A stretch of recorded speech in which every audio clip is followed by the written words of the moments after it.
Captain Taemin Park stood on the bridge of his ship and looked at the stars. They seemed different now, less friendly. His vessel, the Soul's Pride, moved slowly toward the massive structure floating in space. It was bigger than anything humans had ever built. The Galactic Council station looked like a small moon made of metal and light. Ambassador Hana Kim walked onto the bridge. She wore a formal suit, dark blue with Earth's symbol on the shoulder. Her face was calm, but Taemin could see the worry in her eyes. They had practiced this moment for months, but nothing could prepare them for what was coming. "How long until we dock?" Hana asked. 20 minutes, Taemin replied. "Are you ready?" Hana smiled, but it didn't reach her eyes. "No, but we're doing this anyway." Dr. Ji-Woo Lee was already checking her equipment. She was humanity's best expert on alien languages. Her job was to make sure nothing got lost in translation. She looked up from her screen and nodded at Hana. "All systems working. I'll hear everything they say and translate in real time." The ship docked with a soft thump. 3 humans walked through corridors that seemed designed for creatures much larger than them. The walls glowed with strange colors. The air smelled like copper and flowers. Finally, they entered the council chamber. It was enormous. Hundreds of aliens sat in circular rows that went up and up until they disappeared in shadows. Some aliens were tall and thin. Others were short and wide. Some glowed. Some had too many arms. Some had no arms at all. But they all turned to look at the 3 humans standing alone on the central platform. A voice spoke, but it came from everywhere at once. It sounded like wind and music and thunder mixed together. Ji-Woo's equipment translated instantly, and Hana heard the words through her earpiece. "Humans of Earth, we are the Galactic Council. We have governed this galaxy for 10,000 years. We bring order. We bring peace. We bring civilization to primitive worlds like yours."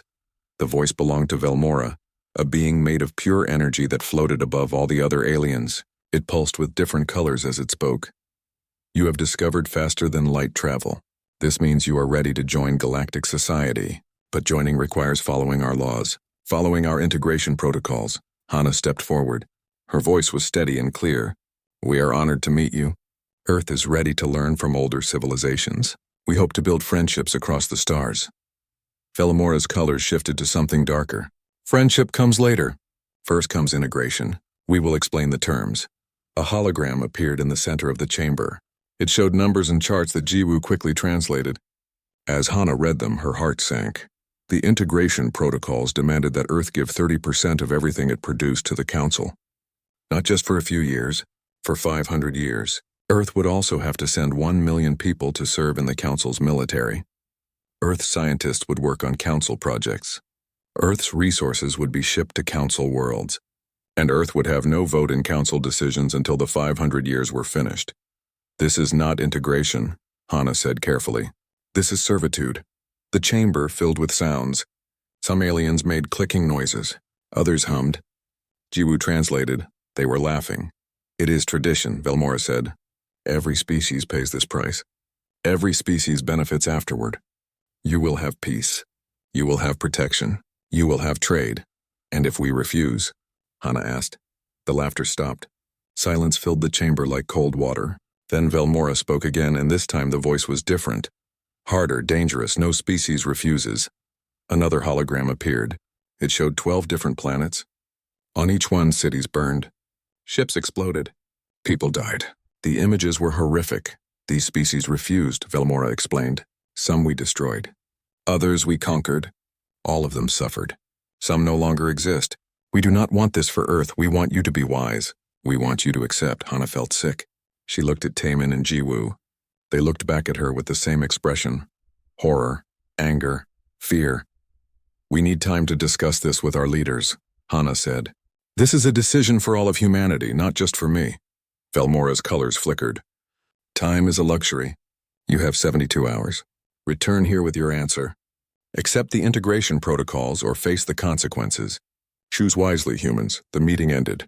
The 3 humans walked back to their ship in silence. Nobody spoke until they were safely back on the Soul's Pride and the engines were taking them away from the Council station. "Did that just happen?" Taemin asked quietly. Ji-Woo was shaking. "I checked my translations 3 times, no errors. They really are demanding we become their slaves for 500 years. And if we say no, they'll destroy us." Hana sat down heavily in a chair. She had spent her whole career believing in diplomacy, believing that reasonable people could always find solutions. But the council wasn't reasonable. They were bullies with 10,000 years of practice. "We need to go through those historical records they showed us," Hana said. "I want to know everything about those 12 species who refused." Jiwoo worked through the night. When she called Hana and Taemin back to the research room, her face was pale. "I found something bad."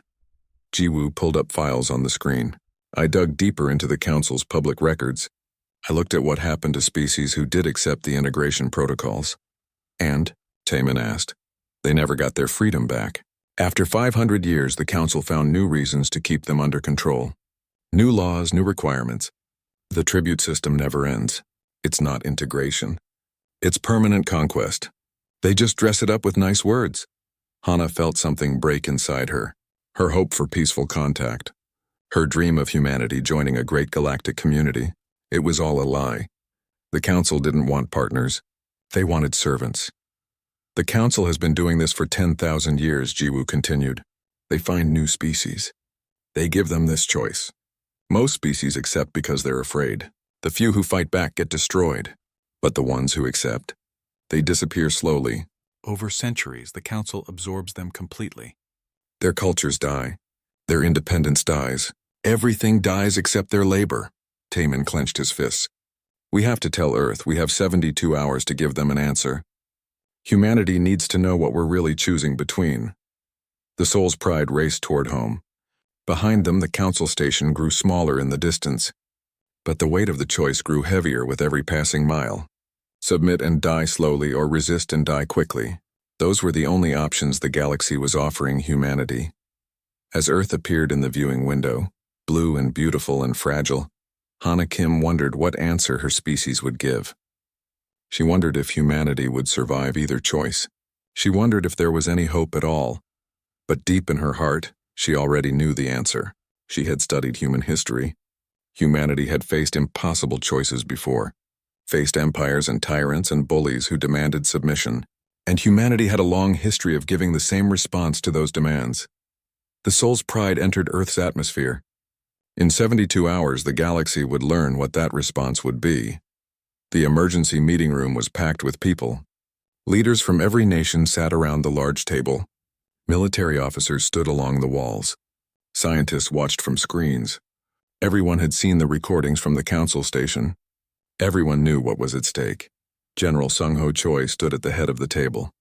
He was an old soldier with white hair and hard eyes. He had spent 50 years preparing Earth's defenses. Now he would finally learn if all that work had been worth it. "Let me be clear," the general said. "If we refuse the council's demands, they will attack us. Their fleet has thousands of ships. We have less than 200. They control thousands of worlds. We have one planet and a few colonies on Mars and the Moon. In a straight fight, we lose." A woman raised her hand. She was Director Yuna Bay from Earth Strategic Intelligence. She had spent years studying every piece of information about alien civilizations. "But it won't be a straight fight," Yuna said. She pulled up images on the screens. "I've analyzed the Council's military tactics. They haven't fought a real war in 3,000 years. Every species either surrenders or gets crushed quickly. They have numbers, but they don't have experience fighting someone who fights back smart." "What do you mean?" someone asked. Yuna smiled. It was not a nice smile. "They rely on energy shields and plasma weapons. Very advanced, very powerful. But we've been killing each other with kinetic weapons for centuries. Bullets, missiles, railguns.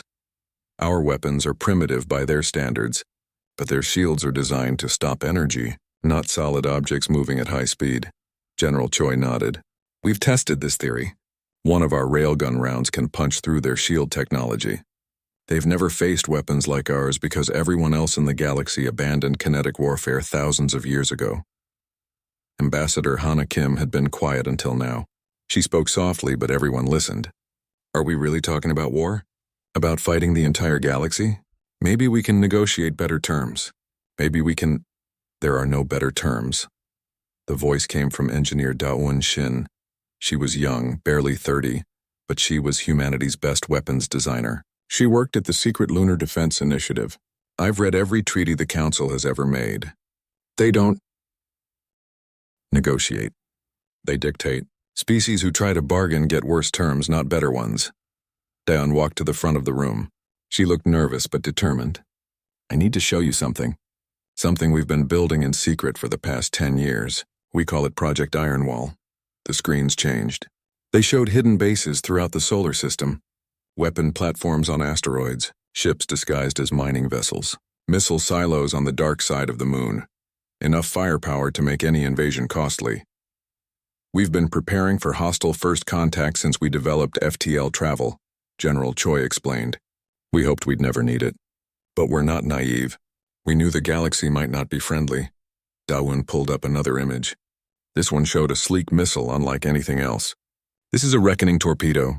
It uses modified FTL technology. Most weapons have to travel through normal space where shields can stop them. But this missile can drop out of FTL inside a target. It bypasses shields completely.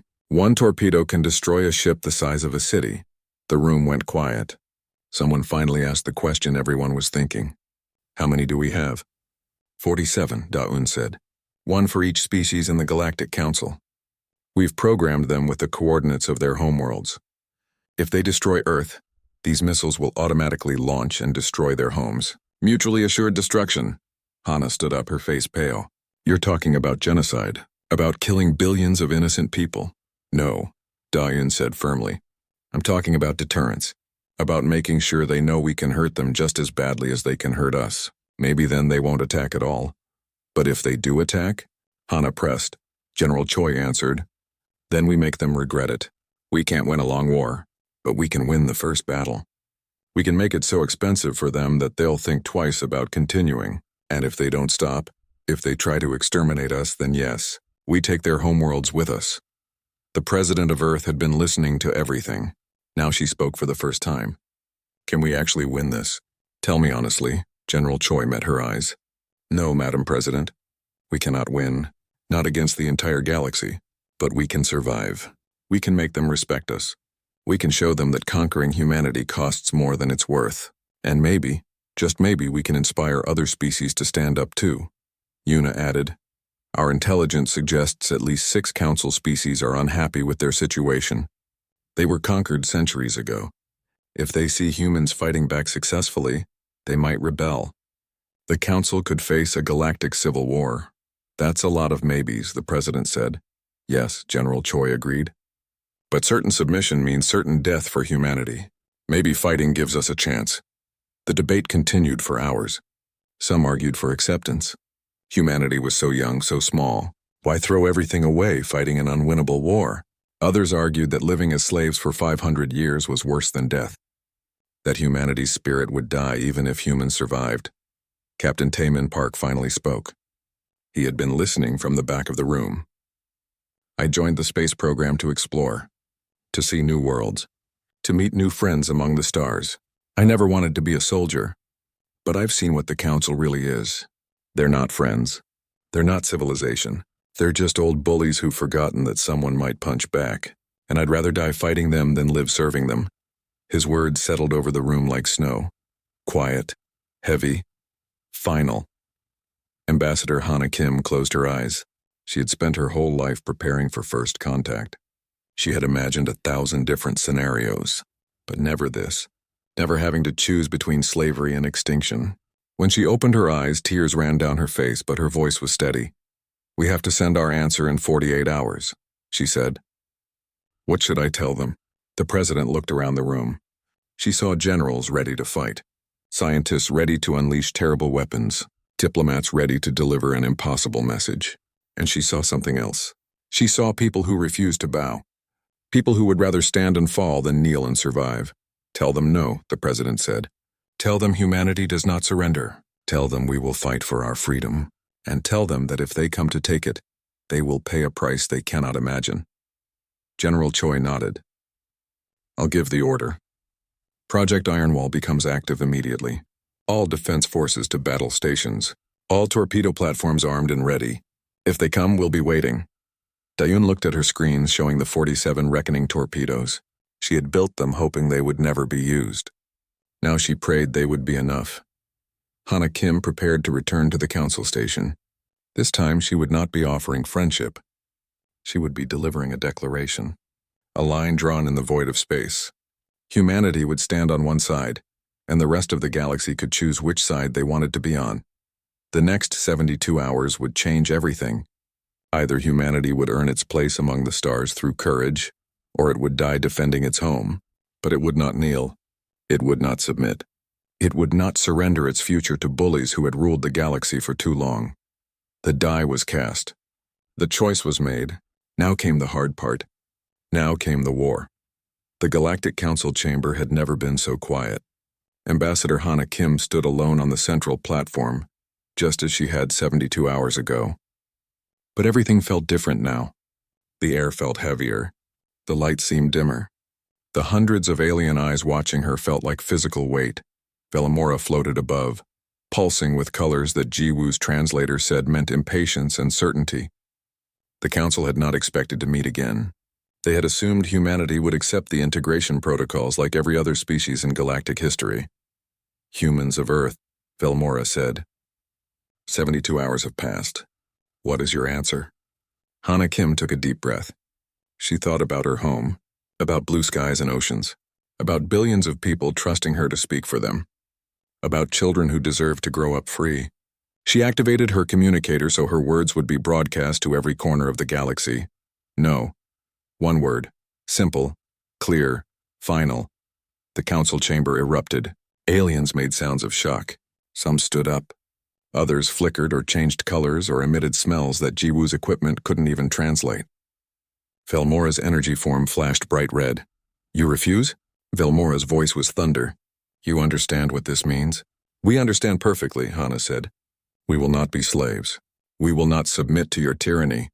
Humanity chooses freedom. Then humanity chooses extinction, Velmora declared. The enforcement fleet will teach you what happens to species who refuse the Council's wisdom. This meeting is over. Hana left the station knowing she might never see it again. As her shuttle flew back to the Soul's Pride, she watched the Council station shrink behind her.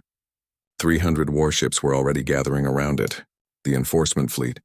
They would follow her home and make an example of humanity. She just hoped humanity was ready. Far beyond the orbit of Neptune, in the cold darkness of the Kuiper Belt, Commander Hyun Kang waited. His ship was a new design, something the Council had never seen before. It was small, fast, and completely invisible to their sensors. Dr. Mira O's quantum dampener technology made sure of that. Hyun's ship was called the Shadow. It carried only one weapon, one reckoning torpedo. But that would be enough, sir, his sensor officer said. The enforcement fleet just entered the solar system. 300 ships just as intelligence predicted. They're maintaining formation and heading straight for Earth. Hyun nodded. Good. They think they're safe.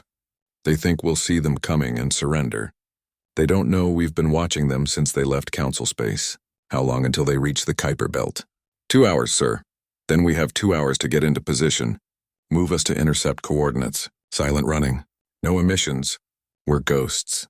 The Shadow drifted through the asteroid field like smoke. Around them, hidden among the rocks and ice, were hundreds of other surprises. Mines, defense platforms, drone swarms. Humanity had turned its own solar system into a death trap. On Earth, General Sung-Ho Choi watched the displays in the command center. He saw the Council fleet approaching. He saw his own forces positioning themselves. This was the moment he had prepared for his entire career. The moment he had hoped would never come. All units report ready, an officer said. Hold fire, General Choi ordered. Let them get deep into the belt. Let them think we're not here. Then we spring the trap. The Council fleet moved forward confidently. They had done this before. Species who saw their ships usually surrendered immediately. Those who tried to fight were crushed within hours. The Council had overwhelming numbers and superior technology. This would be easy. Fleet Commander Zelkor, a being with 6 arms and crystalline skin, sat on his command throne feeling bored. Another primitive species, another easy conquest. Perhaps they would be done in time for the celebration ceremonies back home. Then his entire flagship disappeared in a ball of fire. Commander Hyun Kang had fired the reckoning torpedo. It jumped through FTL space and materialized inside the flagship's bridge. The explosion came from within where shields meant nothing. The largest ship in the Council fleet simply ceased to exist. All units. General Choi's voice rang through every human channel. Fire at will. Show them what humanity can do. The Kuiper Belt came alive with death. Mines hidden for years activated and slammed into Council ships at relativistic speeds. Kinetic kill vehicles, just chunks of metal accelerated to absurd velocities, punched through shields that were never designed to stop solid matter. Railgun platforms opened up with storms of tungsten rounds. Drones swarmed like angry insects, each one a guided bomb. The Council fleet panicked. They had never fought an enemy like this. Energy weapons that they could easily handle were useless, when the enemy used crude, simple ancient weapons that their shields couldn't stop.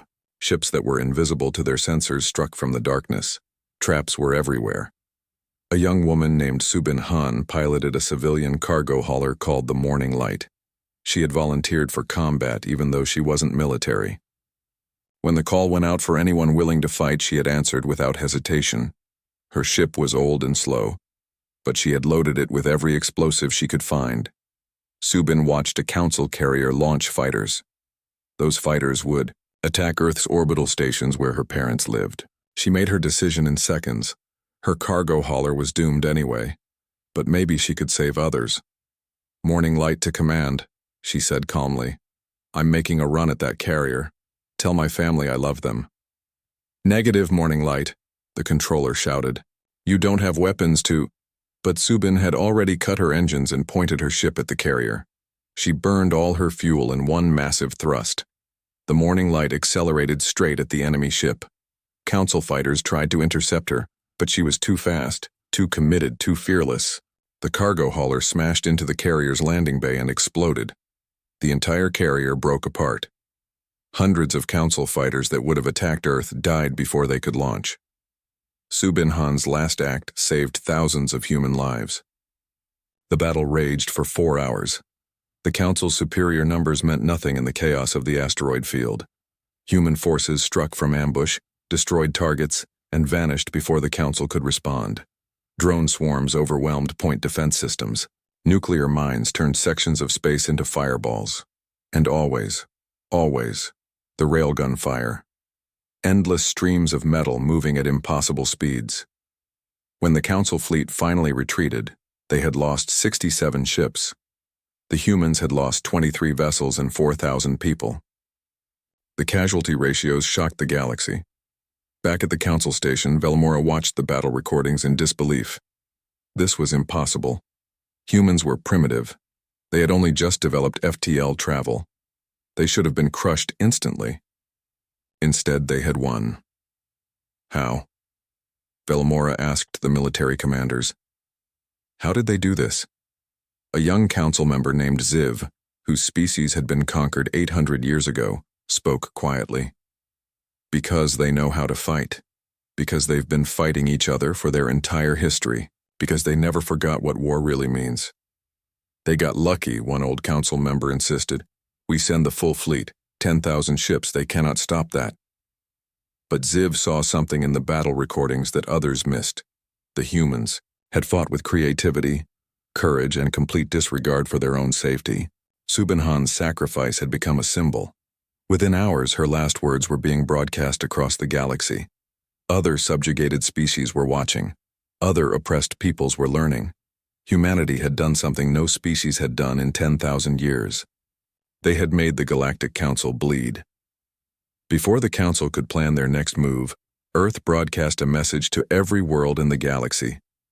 It showed engineer Da-Un Shin standing in front of 46 reckoning torpedoes, each one programmed with coordinates to a Council homeworld. Da-Un's voice was steady. The Council asked for tribute. Here is humanity's tribute. Peace or ashes. You have two choices. Leave us alone and we never touch these weapons. Or attack us again, and every Council homeworld burns. We die. You die. That is our promise. Velmora stared at the recording. They are bluffing. They would not dare. Would they not? Ziv asked. They just lost 4,000 people fighting 300 ships. They rammed cargo haulers into carriers. They fight like beings who have nothing to lose. I think they would absolutely keep that promise. For the first time in its 10,000-year existence, The Galactic Council faced a problem it could not solve with force. The humans were too weak to conquer the galaxy, but too strong to easily destroy. And now they had leverage. Dangerous, terrible leverage. The galaxy held its breath and waited to see what would happen next. Humanity had said no, and survived. Now came the hard part. Now came the consequences. The Galactic Council was splitting apart. Half the members demanded immediate total war against humanity. The other half urged caution. And a few, like young Counselor Ziv, whispered dangerous questions in private meetings. Questions like, what if the humans are right? And what if we are the villains? Velamora called emergency session after emergency session, but no consensus could be reached. The Council had ruled through fear and overwhelming force for 10 millennia. But now a species had fought back and survived. Worse, they had threatened to take Council homeworlds with them if pushed too far. The normal tactics did not work anymore. Meanwhile, Captain Jinwoo Nam prepared for the most dangerous mission in human history. His ship, the Defiant, was loaded with stealth technology and humanity's best soldiers.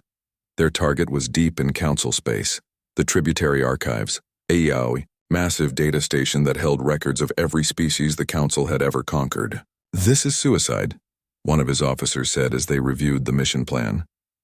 Jinwoo smiled grimly. Probably. But if we can get that data, if we can show the galaxy what the Council has really done for 10,000 years, we might start a revolution. Worth dying for, I think. Back on Earth, a historian named Dae-hyun Cho made a discovery in humanity's old records. He studied fallen empires from Earth's history. Rome, the Mongols, the British Empire. All of them had followed the same pattern. They grew strong through conquest. Then they grew comfortable. They forgot how to fight. They became slow and bureaucratic. And eventually, hungrier powers destroyed them. The Galactic Council is following the exact same path, Dae-hyun told Ambassador Hana Kim over a video call. They haven't fought a real war in 3,000 years. They've grown soft. They rely on fear and numbers, but they've forgotten how to adapt, how to innovate, how to truly fight. Hana listened carefully. Since the battle, she had been communicating secretly with Counselor Ziv. The young alien was risking everything to share information about Council weaknesses. A friendship had formed across the light years, a connection between two people who wanted to change the galaxy. Ziv sent me something, Hana told Dae-hyun. Historical records that most Council members don't even know exist. Want to see what they show? She shared the files. Dae-hyun spent 3 days reading them. When he finished, he was pale and shaking. This is worse than we thought, he said. The integration protocols aren't just exploitation. They're designed to destroy species slowly. First, they drain resources until the species is economically dependent. Then, they take the best and brightest minds for Council projects. Then, they slowly erase cultures and languages. After a few centuries, the conquered species doesn't remember it was ever free. They become part of the Council willingly, because they can't imagine anything else. Cultural genocide, Hana whispered. Over centuries. Exactly. And it's happened 47 times. 47 unique species reduced to just worker populations. Their art, their music, their stories, all lost. The Council isn't evil in the traditional sense. They genuinely believe they're bringing civilization, but they're destroying diversity in the name of unity. Jinwoo's mission launched in secrecy. The Defiant slipped past Council patrol ships using the same stealth technology that Commander Hyun had used in the first battle. They traveled for 2 weeks through enemy territory, each day expecting to be discovered and killed. The Tributary Archives orbited a red giant star. It looked like a huge crystal sphere, beautiful and peaceful. Inside were the records of 10,000 years of conquest. Every broken promise, every destroyed culture, every species that died or disappeared. We go in fast, grab the data, get out faster, Jinwoo told his crew. If we get caught, we make sure the data transmits back to Earth even if we don't make it. Understood? They understood. Every person on that ship knew they might die. But they also knew that the truth was worth any price. The raid almost failed a dozen times. Council security was tight. Guards were everywhere. But humanity had spent centuries perfecting the art of breaking into places they shouldn't be. Hackers bypassed alien computer systems. Soldiers moved through corridors with practiced silence. And Jinwoo coordinated everything with the calm of someone who had already accepted death. They found the central data core, terabytes of information, centuries of crimes dressed up as civilization.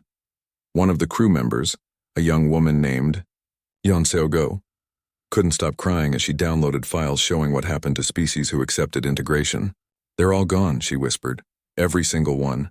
They survived as bodies, but their souls died. Their uniqueness died. The council turned them into copies of each other." Alarms started blaring. They had been discovered. Council security forces rushed toward the data center. Jinwoo made a decision. "Get to the ship. I'll hold them here and make sure the transmission completes." "Sir, you'll die," someone shouted. "Then I'll die making sure the galaxy learns the truth." "Go, that's an order." The crew ran. Jinwoo stayed behind with 3 volunteers. They held the corridor with railguns and determination. Council guards fell. But more kept coming. More and more. Too many to stop. The transmission completed. 11 terabytes of data burst toward Earth at faster than light speeds. Jinwoo saw the confirmation and smiled. Then an energy blast hit him and everything went dark. The Defiant escaped with 70% casualties. Captain Jinwoo Nam died in a corridor light years from home, buying time for truth to escape. His last act changed the galaxy. Earth received the data. Daehyun Cho worked with thousands of other historians to translate and organize it. What they found was worse than anyone imagined. The Council's crimes went back millennia. Species forced to work until they died out. Worlds stripped of resources until nothing remained. Cultures deliberately destroyed through re-education programs. Ambassador Hana Kim made the decision to broadcast it all. Every file, every record, every crime. The transmission went out on all frequencies to every world in the galaxy. The response was immediate. 17 subjugated species launched rebellions. They had been waiting for someone to go first. Humanity had shown them that the Council could bleed. Now they wanted their freedom too. 3 Council member species, those who had joined most recently and still remembered what freedom tasted like, voted to withdraw from the Council entirely. They announced they would form their own alliance. One based on mutual respect, not tribute and servitude. The galaxy fractured. The Council's military was stretched thin, trying to suppress rebellions.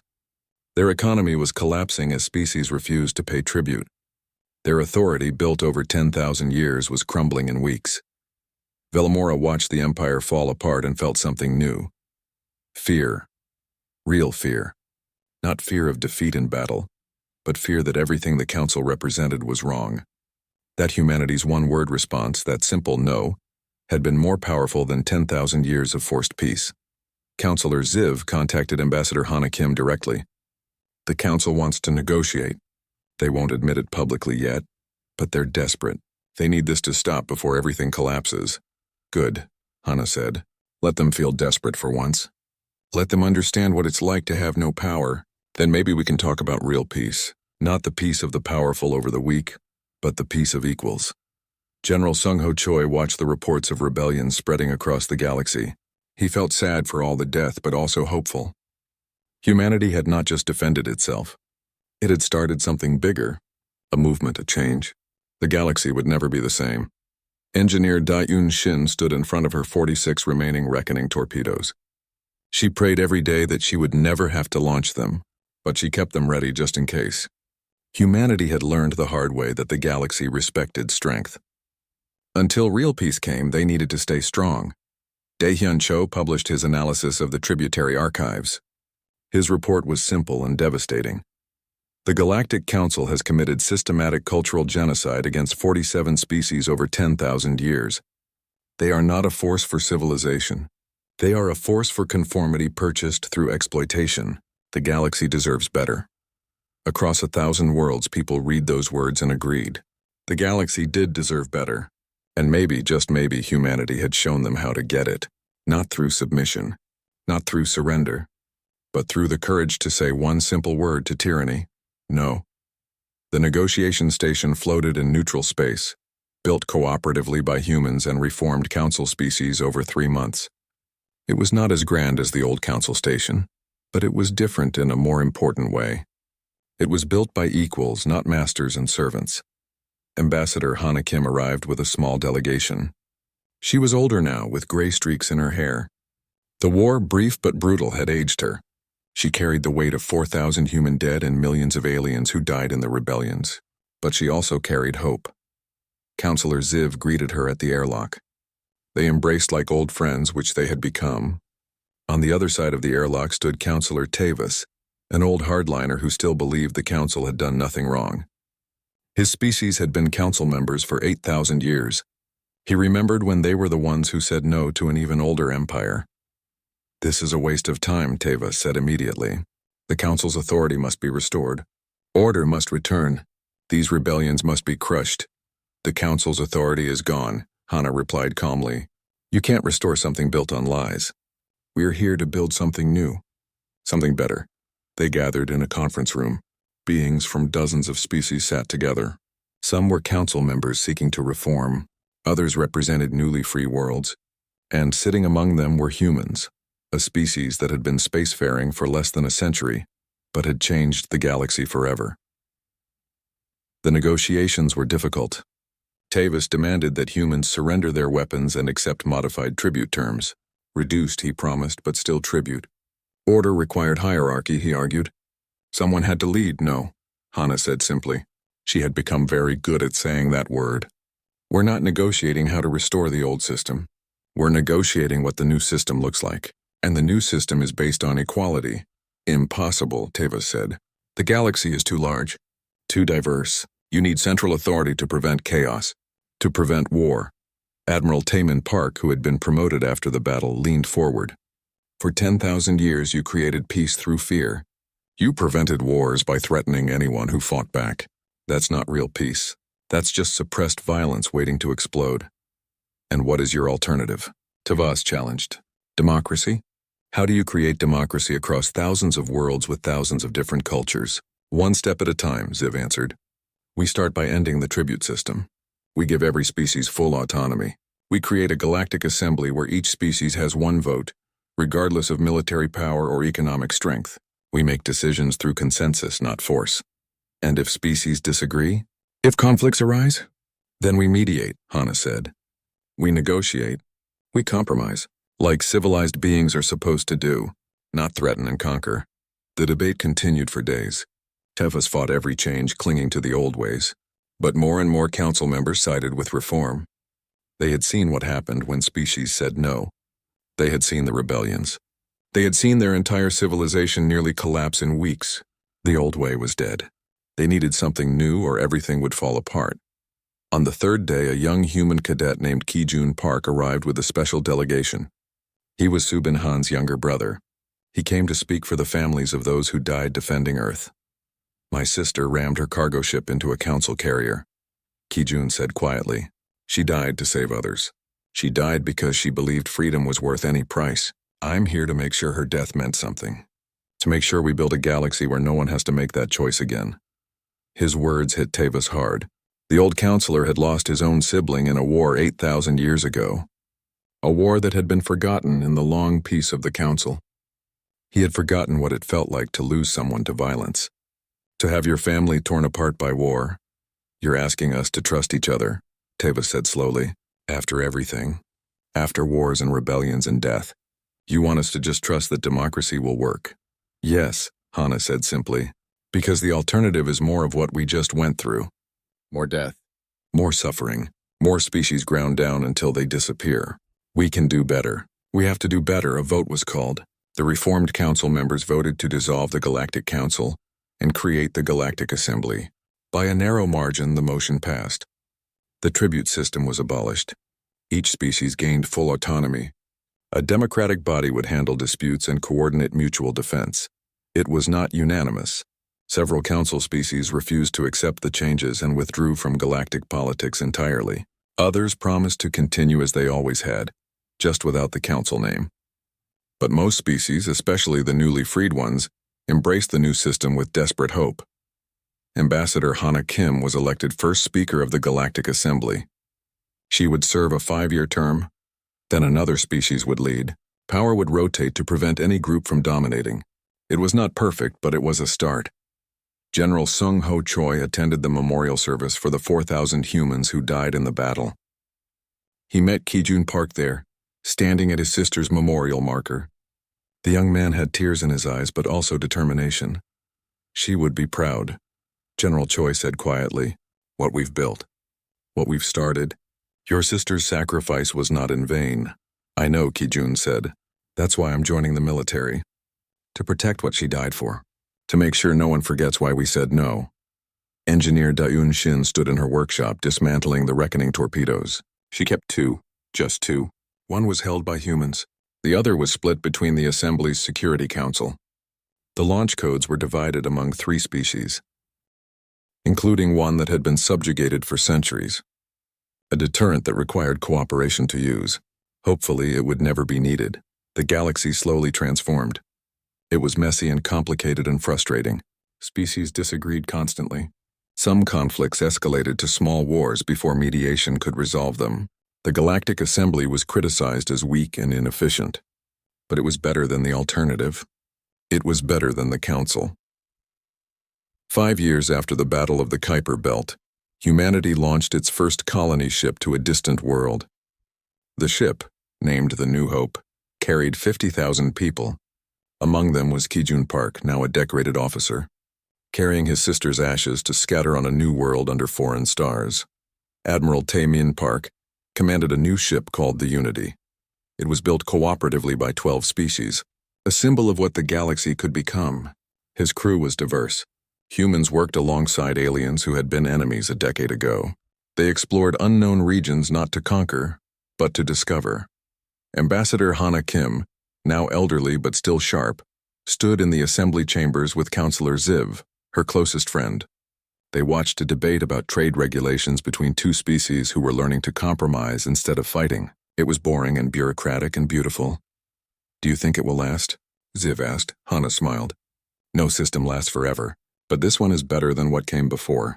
And when it eventually fails, I hope the next thing we build will be even better." That's progress. That's civilization. News reached the assembly of another empire discovered in a distant spiral arm. They were powerful and aggressive, possibly worse than the Council had been. There was talk of sending diplomats, of attempting peaceful contact, and if they demand we submit.